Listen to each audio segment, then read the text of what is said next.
Sebelumnya kita mendengarkan tausiah, ya. Kita saksikan dulu penampilan Sahril Quran dari tim Sahril Quran di bawah pimpinan Ustadz Saiful Anwar SSY. Waktu dan tempat kami persilakan. Ya. Cek.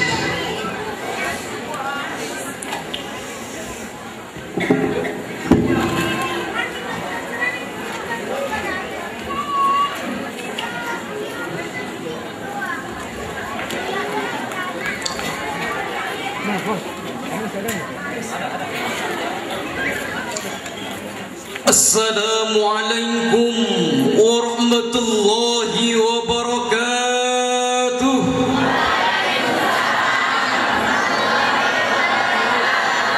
Alhamdulillahi rabbil alamin. Wassalatu wassalamu ala asrafil anbiya'i wal mursalin wa ala alihi wa sahbihi faman tabi'al huda ila yaumiddin. Amma ba'd. Yang kami hormati para kiai dan tamu undangan, tokoh masyarakat, para aparatur pemerintah baik sipil maupun militer, yang tidak bisa kami ucapkan satu persatu. Hadirin sebangsa dan seakidah yang kami cintai. Karen Armstrong, seorang peneliti agama-agama terkemuka di dunia, mengatakan dalam bukunya History of Islam, Universal of Islam, mengatakan manusia paling pertama yang mampu mengelilingi udara, mampu mengelilingi luar angkasa, jalan-jalan ke neraka, silaturahmi ke surga, menghadap baginda Allah sang pencipta adalah baginda Rasulullah sallallahu alaihi wasallam. Kalau kita bandingkan, Amerika adalah negara yang termaju di dunia, disegani oleh lawan-lawannya. Amerika mampu menciptakan pesawat siluman nomor 1 di dunia. Kecepatannya lebih cepat nomor 1 dibandingkan pesawat negara lain. Jerman mampu menciptakan pesawat F-18 yang kecepatannya peringkat kedua di dunia. Jepang adalah negara yang teknologinya nomor 1, namun kecepatan pesawat terbangnya hanya peringkat ketiga di dunia. Indonesia masih saja jualan kawat. Malu kami, malu. Survei membuktikan dari 3 pesawat tercepat di dunia tersebut, hadirin, melakukan perjalanan mengelilingi dunia, hanya mampu melakukan perjalanan yang ditempuh dalam waktu 3 jam 40 menit untuk mengelilingi dunia ini. Namun hadirin, baginda Rasulullah sallallahu alaihi wasallam mampu jalan-jalan ke surga, melihat pemandangan ke Siratul Muntaha, mendapatkan oleh-oleh berbentuk keindahan-keindahan. Kejadian tersebut telah diuraikan dan tersimpan dalam Al-Quran yang indah dan syahdu di dalam surah Al-Isra ayat pertama. أعوذ بالله من الشيطان الرجيم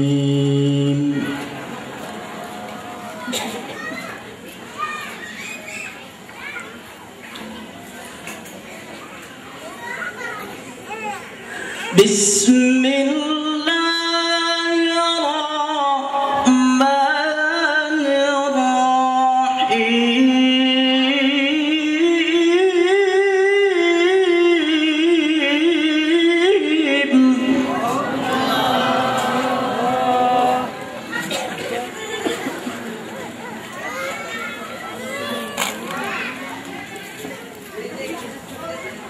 سبحان الله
Hadirin sebangsa dan seakidah yang kami hormati, demikianlah yang dikisahkan di dalam surah Al-Isra ayat pertama yang menerangkan perjalanan baginda Rasulullah dari Masjidil Haram ke Masjidil Aqsa.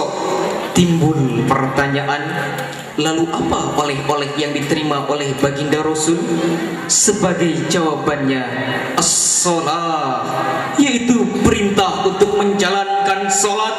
Namun sayang hadirin, salat kali ini sudah tidak lagi terpandang sebagai contoh. Salat Jumat datangnya telat, pulang Jumatan pengen paling cepat, pulang cepat lihat sendal, malah diembat.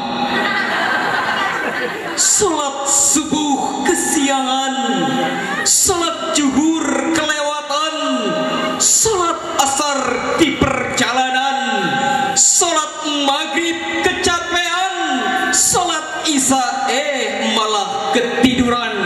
Malu kami, malu. Hadirin, generasi penerus bangsa merupakan cita-cita bakal orang tua. Didik anak-anak dengan tujuan anak-anak kita menjadi anak-anak yang bisa membahagiakan orang tuanya. Betapa bahagianya orang tua kita ketika sakaratul maut, yang memimpin kalimat syahadat adalah anak-anaknya.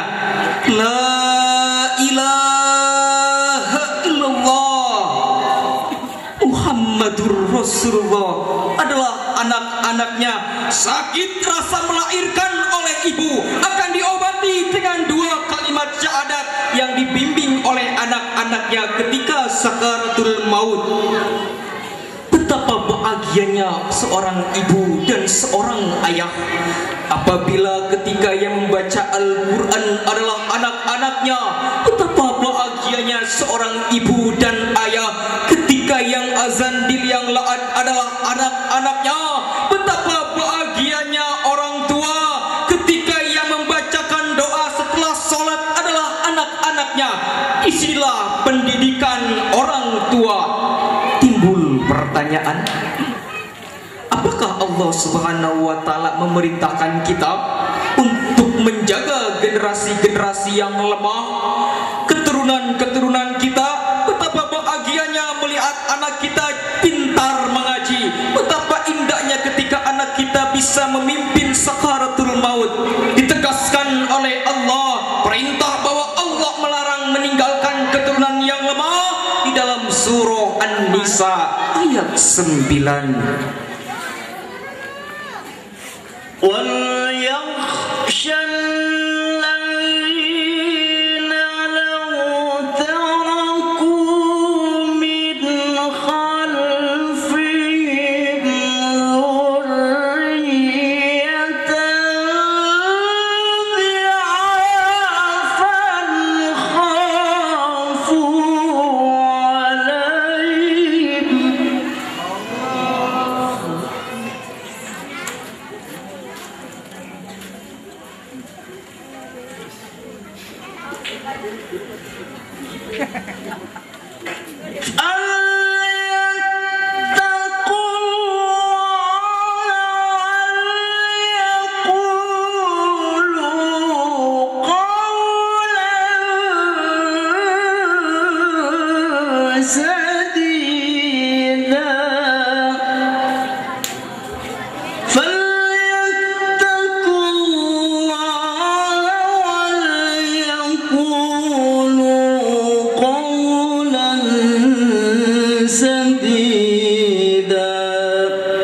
Sadaqallahul Azim.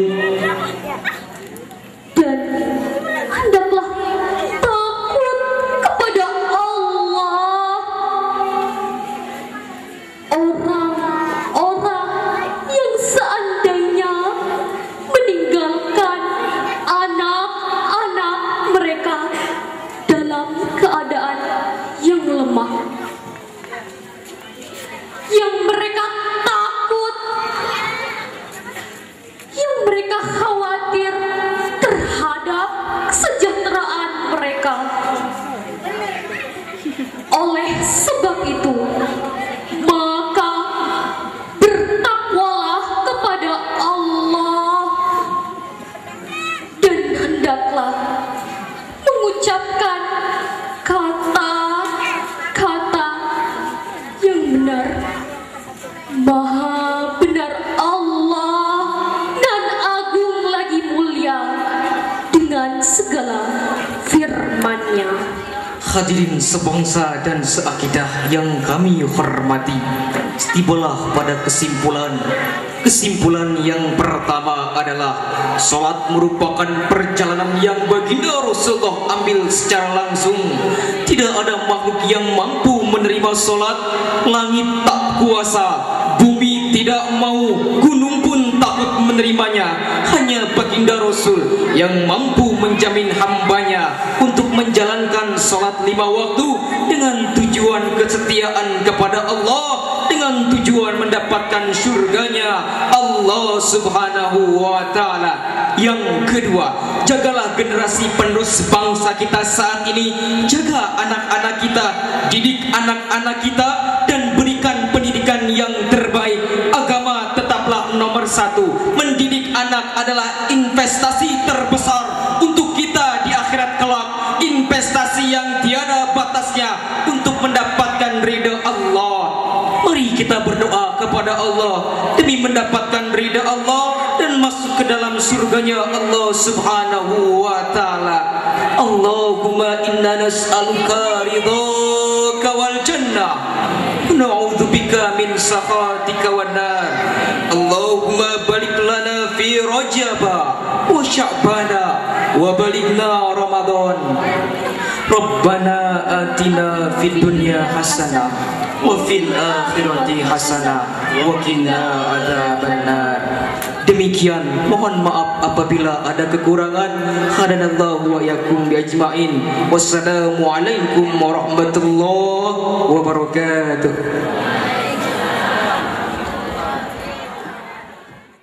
Rasanya hati kita tenang. Tenang, walaupun walaupun nggak punya duit ya. Nggak punya duit mah nggak tenang, Bung. Nggak punya duit tenang dari mana? Nah itu kan dengerin orang ngaji. Lah ngaji, iya ngaji mah enak. Iya. Bikin hati tenang. Tapi kalau nggak punya duit mah nggak bisa gelisah kita. Tetap aja mumet ya. Baik kita banyak pikiran. Mudah-mudahan yang baca dapat pahala.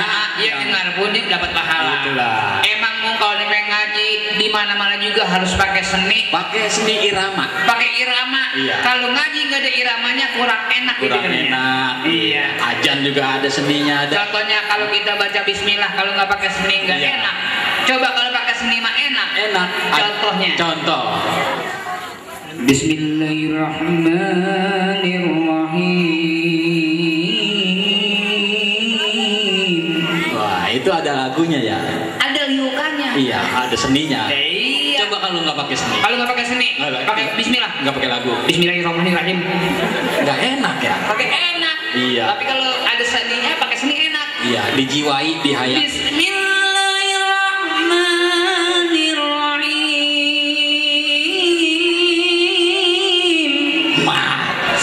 Nggak disangka bang. Gua lama di Istiqlal lu. Abang jelek pinter ngaji. Ya. Di Istiqlal gua lama lu. Belajar ngaji. Nyapu. Itu baru nyapu suaranya enak. Bagaimana kalau belajar ngaji? Iya ya. Wa minan nasi mana. Emang ada ayatnya wa minan nas mana? Udah malam lapar gua. Tuh, Mong. Iya. Kalau pakai seni enak. Ajan juga kalau pakai seni mah enak. Ada, iya. Allahu Akbar, Allahu Akbar. Masya Allah. Gila, Mong, lama gua di Arab. Abang jelek-jelek ngapa enak banget bang Gara ya? Gila, di Arab gua lama, Mong. Iya belajar ajan. Mungutin kotoran otak. Kagak ada yang bener pisan ah. Iya, Mong. Pokoknya semua juga karena seni, Mong. Karena seni. Bukan ngaji doang pakai seni. Iya. Karena seni udah banyak di mana-mana. Lagu juga ada irama. Ada iramanya. Iya. Contohnya Magadir. Magadir. Magadir, Magadir, Magadir. Itu lagu kampus. Kayak ibu-ibu tuh. Iya. Ada nih. Magadir ya Samsuk mana? Magadir ya Samsuk mana? Itu nyanyi Magadir apa minta Samsu? Magadir ya Qobliala Magadir. Gua orang kagak punya rokok, kamu iya. Magadir ya Kalau Samsuk. ngaji ngelenggut mulu sih. Dia denger salah mulu. Bener kata apa tadi? Saudara kita Saiful Anwar. Saiful Anwar katanya ada sendal limbat. Bener itu, Bang. Sendal limbat ya. Ada orang ronda, terus sholat Jumat. Iya. Ceramahnya kepanjangan, dia ngantuk. Pas di gini yang terakhir dibangunin. Iya. Pas dibangun kedengarannya yang terakhir doang. Yang bagus diambil, yang jelek dibuang. Kebetulan dia sudah jelek diambil yang bagus. Yang bagus. Iya. Bagus diembat jadinya. Kembar juga. Jadi dia yang salah siapa? Yang salah. Yang tidur. Yang tidur. Iya. Yang ceramah nggak salah. Nggak salah ya. Kenapa dia sholat video ceramah fulus? Yang Makanya kalau sholat Jumat, kalau lagi ada ceramah jangan tidur. Jangan tidur. Jadi kita nggak tahu pengarahannya nih. Iya. Iya nggak? Khotib lagi Nah, di atas mimbar. khotib lagi ceramah jangan pulas, nggak boleh. Yang namanya sholat Jumat kita dari awal ceramah sampai akhir kita harus dengerin Itu dulu. Dia bagian tahu dari sholat. Nah itu mau. Apalagi sampai ketinggalan. Sampai ketinggalan itu nggak boleh. Pulangnya duluan. Oh iya, datangnya belakangan ya. Iya. Itu nggak boleh. Mudah-mudahan orang sini mah enggak. Jangan sampai begitu. Iya. Orang sini mah enggak dah. Enggak orang sini mah. Enggak, iya bener nggak beda. Ibu tahu aja bu. Sini bu ngelawak masa bu. Ayo Bung, kita ucapin selamat datang kepada Bapak Haji Ustadz Amang. Mamang. Alhamdulillah udah hadir ada di tengah-tengah kita. Dan juga kita nggak panjang lebar di sini. Ada beberapa yang memberikan tausiah. Iya. Juga nanti ada selingan tausiah ataupun tambahan dari Kiai Haji Saidul Karno. Iya. Pimpinan Majelis Taklim Umatun Wahidah Gunung Putri Bogor. Nah, sebelum itu kita panggilkan kepada ustadz kita yaitu Ustadz Ahmad Dhani. Kami beri kesempatan buat Al-Mukarram Ustadz Ahmad Dhani untuk memberikan tausiah. Mudah-mudahan bermanfaat buat dirinya dan juga bermanfaat buat kita semua. Ini Pak Ustadz Ahmad Dhani Dia orang Betawi juga. Orang Betawi. Di daerah rumahnya di daerah Marunda Priuk. Iya. Iya, dia orang Betawi juga mau. Betawi pesisir kalau di pesisir ya. Kalau kita kan Betawi pinggiran. Betawi pinggir, Salak, Bogor, Depok. Iya. Bukan main kalau melihat orang yang mau Muasalo ganteng. Pak Ustadz Ahmad Dhani. Iya. Mau bisa nyanyi juga. Nyanyi bisa, main qasidahan bisa. Dia mah rocker. Rocker. Iya, masa qasidah. Lah itu Ahmad Dhani. Lah itu mah penyanyi. Iya. Ini lain. Tuh, lihat Pak Ustadz. Pak Ustadz Ahmad Dhani. Tuh. Allahumma sholli ala sayyidina Muhammad.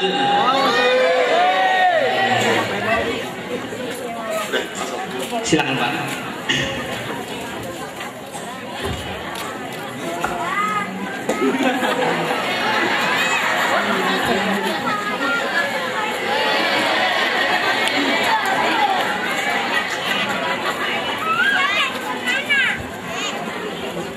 Assalamualaikum warahmatullahi wabarakatuh.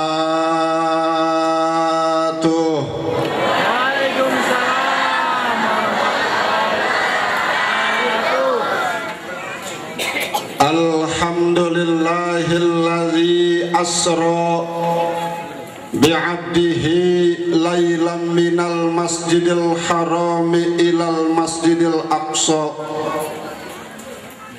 Wassalatu wassalamu ala sayyidina Muhammadin alladzi kanat hasanatuhu la tuhsa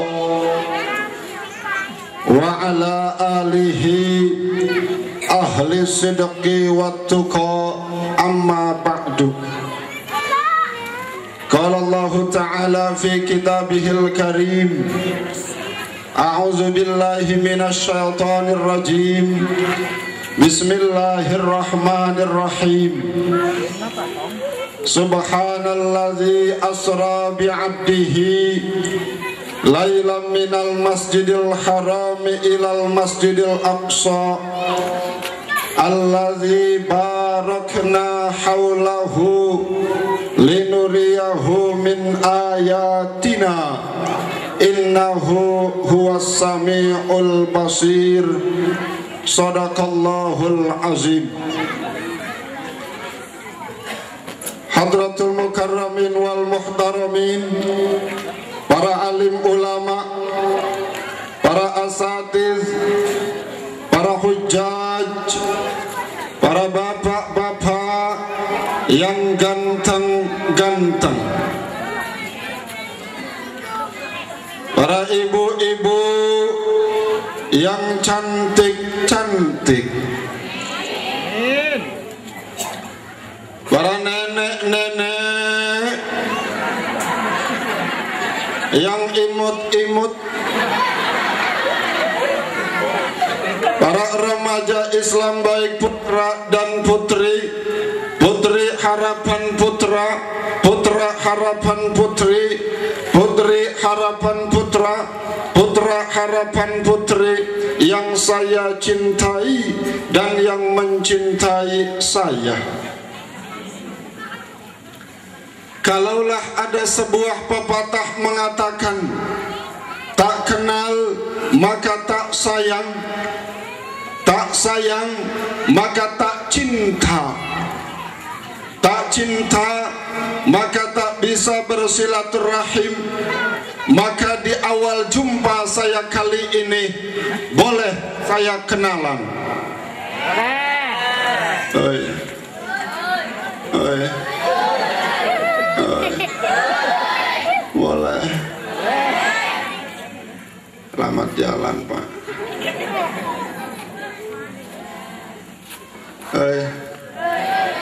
Boleh. Kalau nggak boleh gua pulang.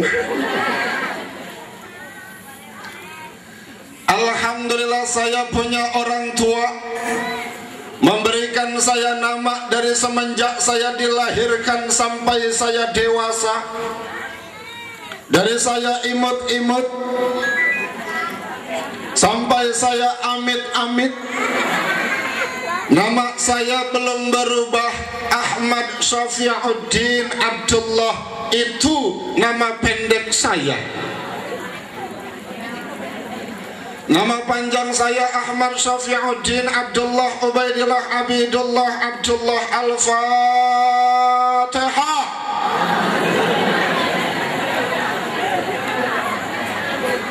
Kalau ibu mau panggil saya Ahmad, boleh. Kalau bapak mau panggil saya Syafi'i, iya. Kalau anak muda panggil saya Dani, saya tidak marah karena kata orang wajah saya mirip Ahmad Dhani.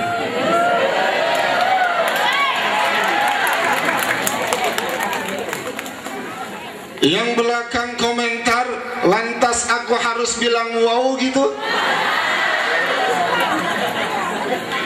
Yang sebelah, masalah buat loh. Yang di bawah panggung bilang Pak Ustadz kan ngaku-ngaku mirip Ahmad Dhani karena menang jenggotnya doang. Jangan salah, sekarang jenggot banyak modelnya. Yang pertama jenggot model habaib, yang kedua jenggot model kiai, yang ketiga jenggot model kambing. Kira-kira yang ini model apa? Model Habib. Kira-kira yang ini model apa? Kambing. Puas, puas.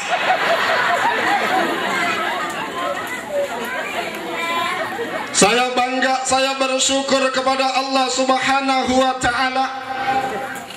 Ketika saya turun dari kendaraan, saya masuk ke tempat ini, Masya Allah, jamaah yang hadir banyak sampai luar karena acaranya di luar.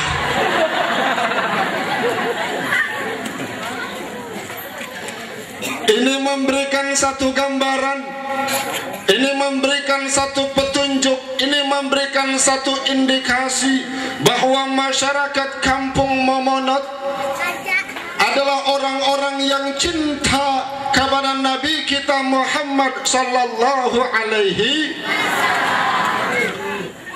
Bu,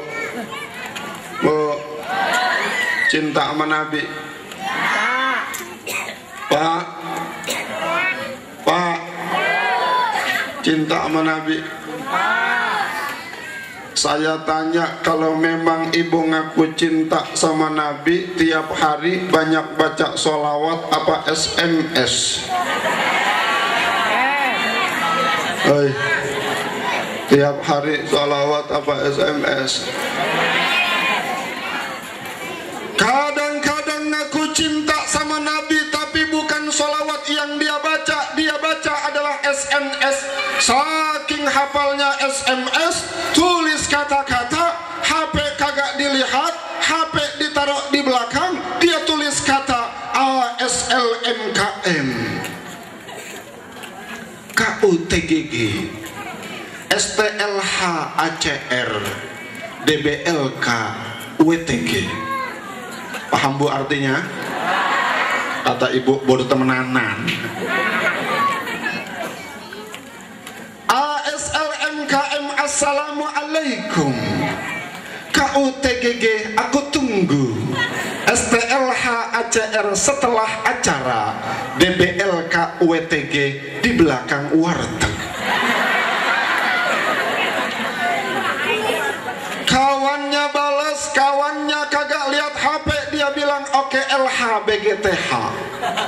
Oke lah kalau begitu. Maka salah satu kita cinta kepada Nabi, yang pertama adalah rajin baca sholawat. Yang kedua kita cinta kepada Nabi, kita hadir di majlis-majlis peringatan. Di antaranya adalah peringatan Isra dan Mi'raj Nabi Muhammad sallallahu alaihi. Saya tanya, kira-kira yang hadir sama yang kagak hadir banyakan yang kagak hadir nggak gara-gara penasaran Indonesia Belanda. Nenek-nenek manggut aja. Apaan sih? Bola. Kita hadir kemari memperingati Isra dan Mi'rajnya Nabi karena satu tujuan. Kita adalah orang-orang yang cinta kepada Nabi karena Nabi dulu sangat cinta kepada kita. Bu, cinta sama suami. Ibu kalau dikasih uang sama suami ngucapin alhamdulillah apa kagak? Ngucapin gak Pak? Kagak. Ini bilang ngucapin.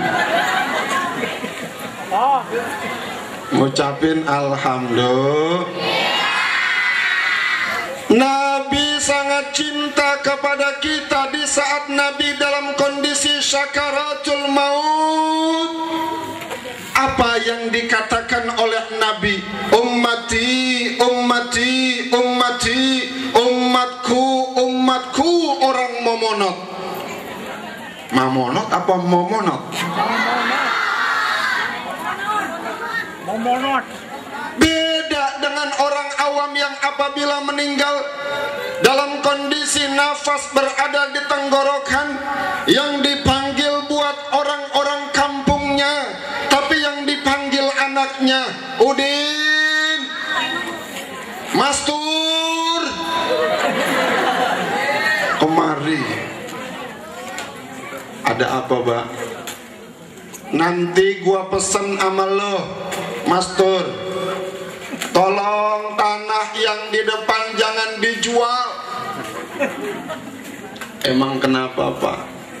Jalanan raya.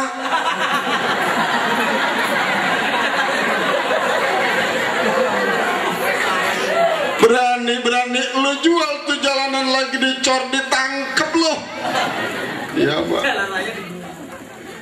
Nanti kalau gua mati tuh tanah yang di samping, rumah yang di samping jangan lu jual. Rumah tetangga. Emang rumah siapa itu? Rumah orang.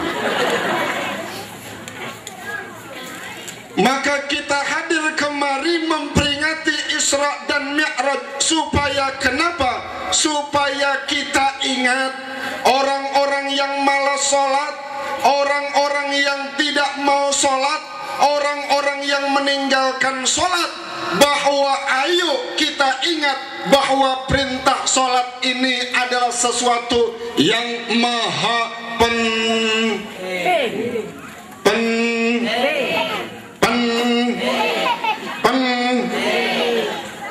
penting. Sholat adalah satu perintah Allah yang sangat penting. Karena dalam Al-Quran telah diberikan satu gambaran pada surah Maryam ayat 90 bahwa nanti pada akhir zaman ada dua golongan manusia. Yang pertama ada ussolah, mereka akan senang, gemar meninggalkan sholat. Dek, kamu sholat nggak? Alhamdulillah. Mereka malas meninggalkan sholat.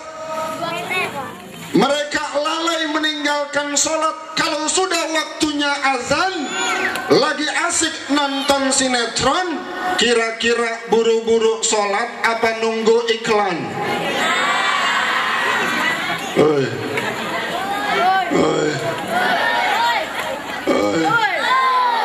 Sholat apa iklan? Kadang-kadang kalau tarawih suka pilih-pilih imam. Lihat malam Senin jadwalnya Ustadz Jaka, malam Selasa jadwalnya Ustadz Amil Ibing, Kalau Ustadz Jaka anak muda, sholatnya cepet enak. Kalau sholatnya dipimpin sama yang sudah tua, bacaannya lama, nanti sholatnya lama. Saya pilih yang muda. Kalau sholat pilih yang muda, yang anak muda jadi makmum enak. Allahu Akbar, sholatnya cepet, yang kasihan aki-aki. Allahu Akbar, Allahu Akbar, Allahu Akbar. Tahiyat selesai, anak muda berdiri, aki-aki masih duduk. Oke, bangun. Ayo takbiratul ihram. Gua capek. Sholatnya kebuatan cepet. Udah lu takbir, ntar juga lu tahiyat juga.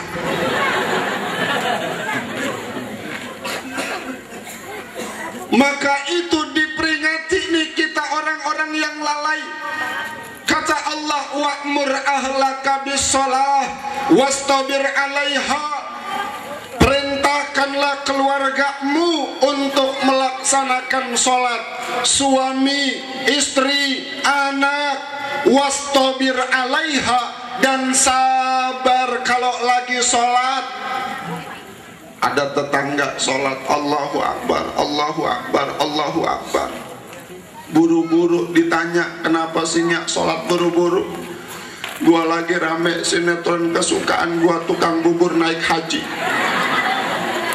Itu kasihan banget, ya ampun, tulang togu saingan sama Haji Muhyiddin gara-gara pengen dapetin riyamah. Lah lu juga. Wastabir 'alaiha, sabar kalau lagi sholat. La nas'aluka rizqan, kata Allah, kalau kalian sholat aku nggak akan minta rezeki. Nahnu narzukuka, akan tetapi kami, kata Allah, yang akan memberikan rezeki dari Allah subhanahu wa ta'ala. Nahnu narzukuka, akan tetapi kami, kata Allah, yang akan memberikan rezeki kepada kamu. Maka saya tanya, ibu, kepingin suami rezekinya lancar? Jawabannya adalah so. Kepingin punya suami yang solih? Jawabannya adalah so. Kepingin punya anak soleh dan solehah? Jawabannya adalah so. Kepingin usaha rezeki lancar? Jawabannya adalah sholat. Yang bilang siapa? Yang bilang adalah Allah. Maka dulu guru saya almarhum al-maghfurlah Kiai Haji Nur Ali, pendiri Pondok Pesantren At-Taqwa Bekasi, beliau mengatakan dengan logat Betawinya, gua heran, gua bingung kalau orang Islam pada susah, pada melarat. Padahal kalau dia sholatnya rajin, ibadahnya benar, maka Allah akan memberikan jaminan kemudahan rezeki kepada orang Islam tersebut. Makanya dengan orang yang rajin sholat, mudah-mudahan rezeki lancar, utang kita lunas, amin. Punya utang, Bu? Punya utang, Pak? Punya utang, Dek? Kelihatan wajah-wajah penuh. Yang bilang bukan saya. Maka Dek, yuk kita nih mulai belajar sholat dari umur berapa? 6 tahun udah mulai belajar sholat. Nih adik-adikku sayang, al-farqu bainal mu'min wal kafir as-sholah. Perbedaan antara orang beriman dan tidak beriman adalah sholat. Perbedaan antara manusia dengan binatang adalah sholat. Coba kakak tanya, Dek, manusia makan gak? Monyet makan? Manusia tidur? Monyet? Manusia minum? Monyet? Manusia sholat? Monyet? Yang kagak sholat kaya? Yang bilang dia, bukan gua, yang marah sama dia. Kalau kamu punya kawan-kawan kamu kagak sholat berarti kamu berkawan sama nunjuknya ngapa ke mastur. Kalau kamu punya tetangga kamu kagak sholat kamu punya tetangga. Kalau ibu punya suami suaminya kagak sholat ibu punya suami. Yang bilang bukan gua pak. Kalau bapak punya istri istrinya kagak sholat istrinya kayak bapak ibu anak bini satu keluarga kagak sholat berarti keluarga. Satu dusun satu kampung semuanya kagak sholat berarti kampung. Bukan gua yang bilang. Gua bebas dari segala macam tuduhan. Tuh yang pertama tuh. Di akhir zaman yang pertama nanti akan ada satu kelompok orang yang suka meninggalkan sholat. Maka kita jangan main-main, dek. Kalau lagi sholat jangan main. Sholat adalah perintah Allah yang sangat utama. Nabinya dipanggil langsung. Kalau sudah dek Allahu Akbar, maka setelah takbir tidak boleh melakukan aktivitas yang membatalkan sholat. Coba kakak tanya, kalau kita sebelum Allahu Akbar pegang handphone boleh nggak? Boleh. Sebelum takbir pegang handphone boleh. Tapi kalau sudah takbir terima telepon kagak Allahu Akbar. Teleponnya bunyi, ringtone-nya dangdut. Berondong-berondong tua.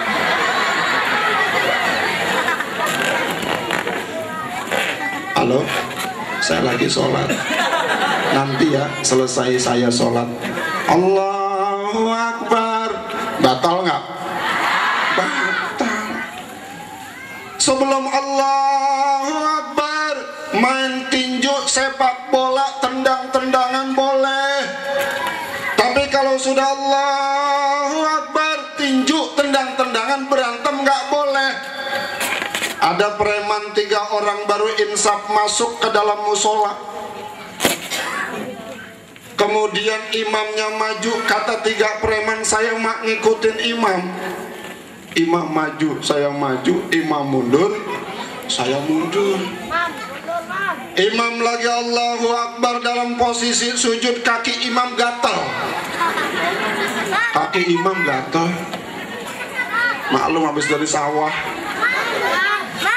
Imam garuk-garuk kaki pakai kaki kanan, kagak sengaja tendang kepala makmum preman, jeger. Kata preman, wah gua ditendang. Gua tendang yang samping, jeger. Yang samping ditendang, dia tendang lagi, jeger. Yang di samping dia tendang imam, jeger. Imam nengok ke belakang, tadi siapa yang nendang gua? Gak boleh. Ya? Wattaba'us syahawat. Nanti akan ada satu kelompok di mana orang akan lebih mengikuti hawa nafsu. Masya Allah Pak, Masya Allah Bu. Sekarang ini kita sebagai istri kudu jaga sikap dan pakaian kita, karena kadang-kadang suami yang dilihat di rumah sama yang di jalan beda. Bu, di jalan ada anak udah gede SMA pakai baju anak TK. Bajunya sempit, celananya kelihatan, gambarnya Dora. Dilihat dosa, nggak dilihat mubazir. Pakaiannya na'udzubillah min zalik, you can see about my body. Why my body is very beautiful? Because I'm following body language. Paham artinya? Manggut-manggut aja biar cepat kelar. Pakaiannya you can see, kamu boleh melihat keindahan tubuh saya. Why my body is very beautiful? Kenapa badan saya menjadi indah?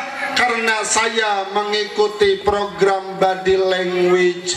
Kita sebagai manusia Allah ciptakan punya hawa nafsu, tapi bagaimana hawa nafsu tidak menjadikan kita menjadi orang-orang yang dibenci karena telah melanggar dari perintah Allah Subhanahu wa ta'ala. Maka itu melalui momentum Isra dan Mi'raj ini, yuk kita perbaiki kualitas ibadah sholat kita.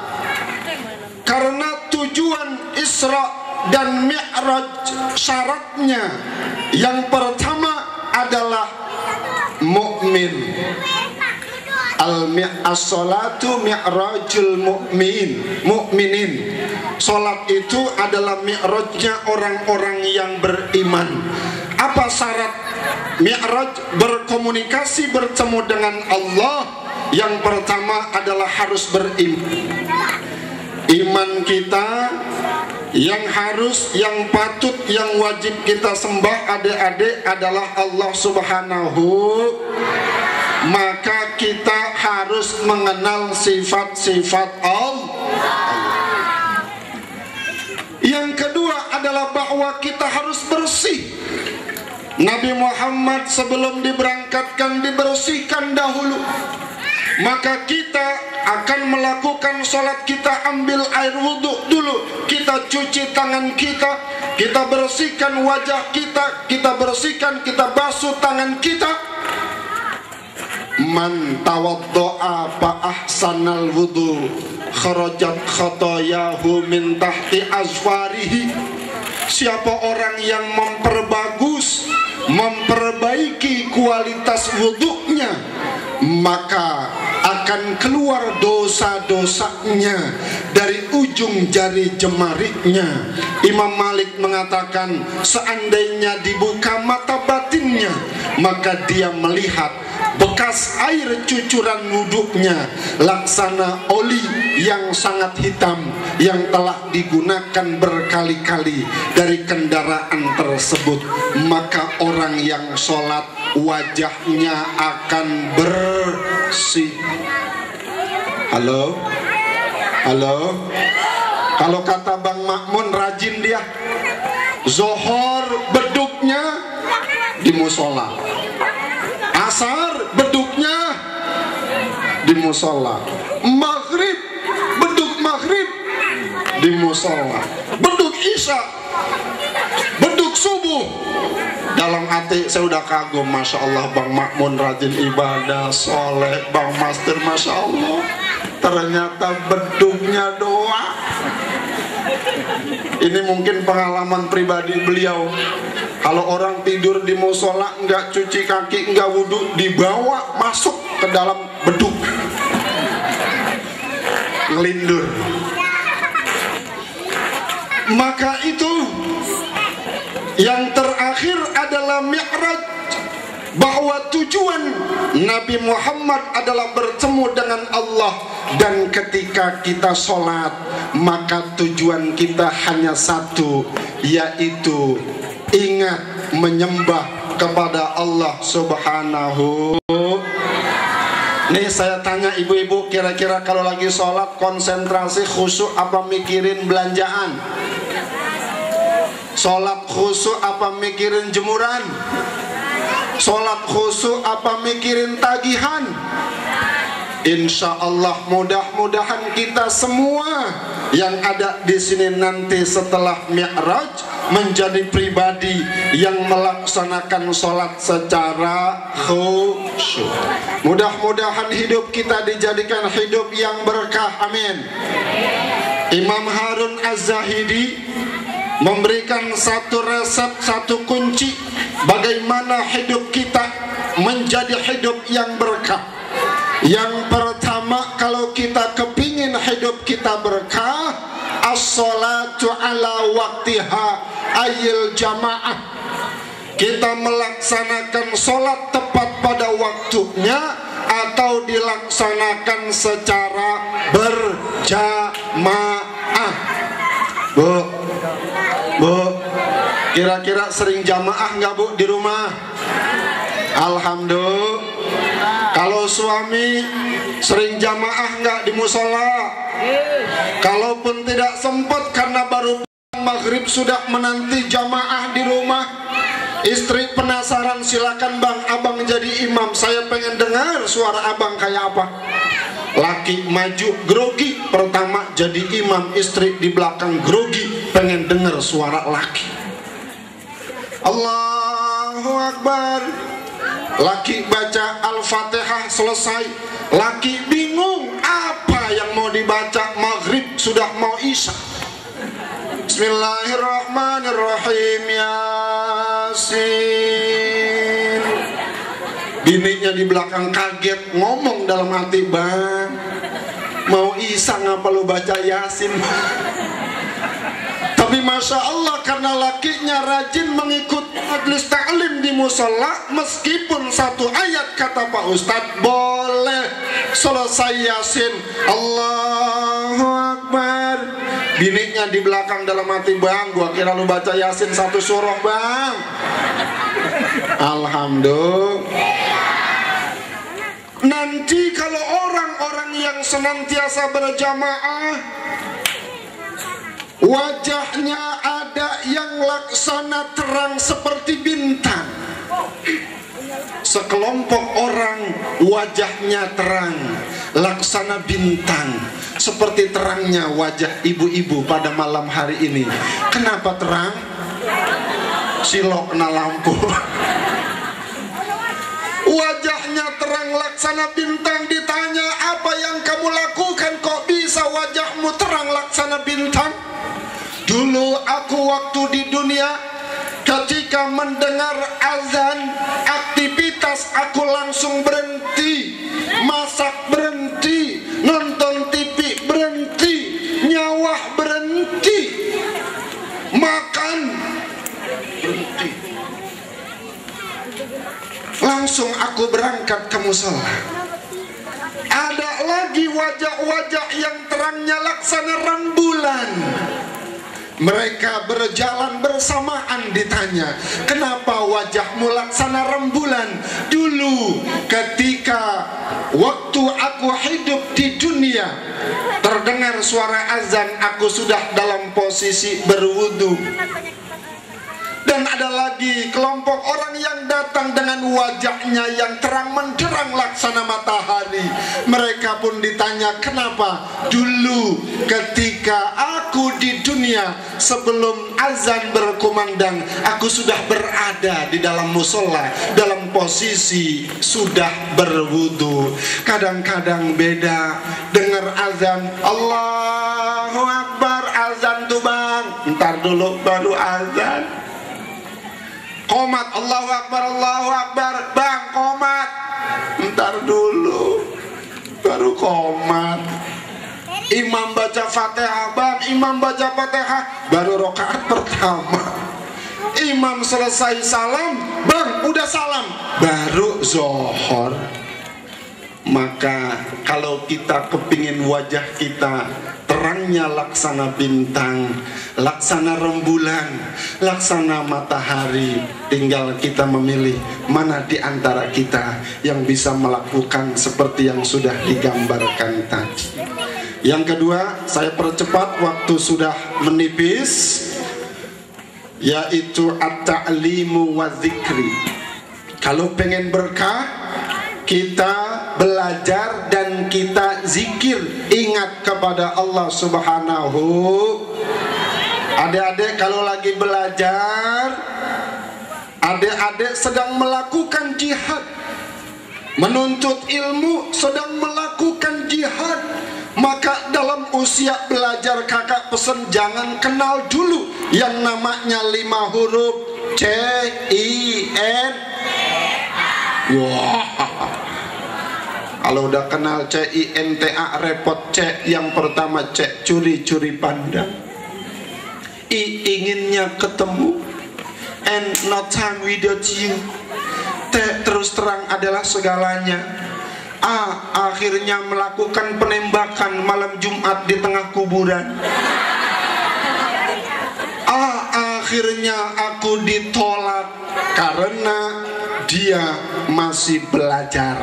Kalau yang kagak kuat iman, nauzubillah, larinya bukan muhasabah diri, nauzubillah, dikhawatirkan narkoba.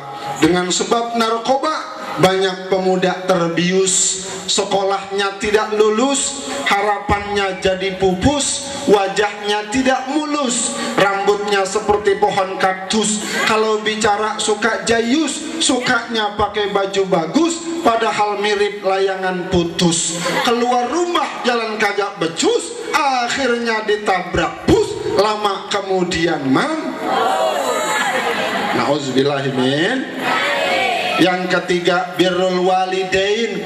Kita bakti sama kedua orang tua kita. Besok kalau satu hari mau puasa, di kampung saya Bekasi ada namanya istilah munggahan. Di sini ada apa kagak? Ada apa kagak? Kalau munggahan datengin ibu kita, tanyanya, beras ada beras? Bawain kita tanya, beras ada beras? Alhamdulillah, di mastur kemari bawa beras 1 karung. Kita nanya, plastik ada plastik? Bukan bawain beras, kita nanya plastik mau ngapain? Bungkusin. Datang makmun nanyanya, beras cabe ada cabe? Alhamdulillah, tadi Dani kemari bawa cabe 2 plastik. Makmun nanya, plastik ada plastik? Bukannya ngasih, malah datengin tuh. Maka itu tanda sebagai bukti anak yang berbakti kepada kedua orang tua. Yang ketiga adalah, tadi yang ketiga birrul walidain, yang keempat adalah qiraatul Quran ba'da kulli maktubah walau ayat. Kita membaca Al-Quran, selesai kita melaksanakan sholat meskipun 1 ayat. Insya Allah dengan peringatan Isra dan Mi'raj, sholat kita tambah rajin, ngaji kita tambah rajin. Allah kasih kemurahan rezeki sama kita. Kita semua dijadikan orang-orang yang nanti masuk ke dalam surga bersama Nabi kita Muhammad sallallahu alaihi wasallam. Mohon maaf bila terdapat kekurangan. Jalan-jalan ke Jakarta pala botak kena sambel, maksud hati ingin terus berkata-kata, saya takut semua pegel. Buah manggis, buah rambutan, buah salak, buah durian, itulah nama buah-buahan. Kuntilanak naik sepeda nabrak tiang listrik, kuntilanak bego. Demikian, wassalamualaikum warahmatullahi wabarakatuh.